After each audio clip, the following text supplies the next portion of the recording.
I'll never forget that surreal scene in the supermarket, people frantically grabbing supplies like madmen. But what truly sent chills down my spine was my sister's encrypted call that night. The authorities are lying. The virus is 10 times deadlier than reported. Come find me now, we have a safe house in the Canary Islands. By the time I rushed to the airport, all flights were suddenly cancelled. My phone lit up with an emergency alert. The nation was under martial law.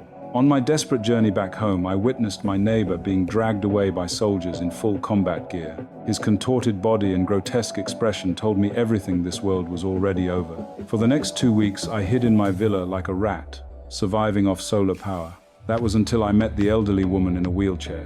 Together, we scavenged for supplies in the city of the dead.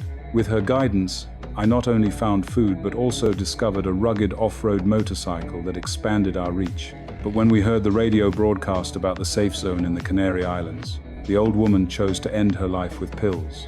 Her suicide note read, "Young man, live on, carry my hope with you."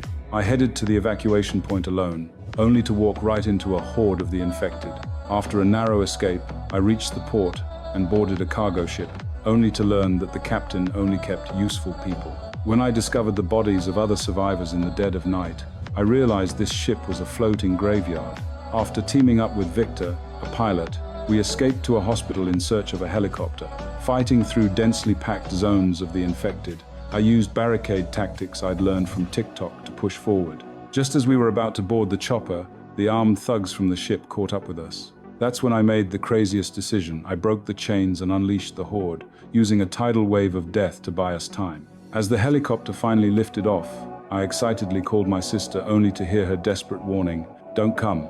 Peering out the window, I saw 2 F-16 fighter jets heading straight for us.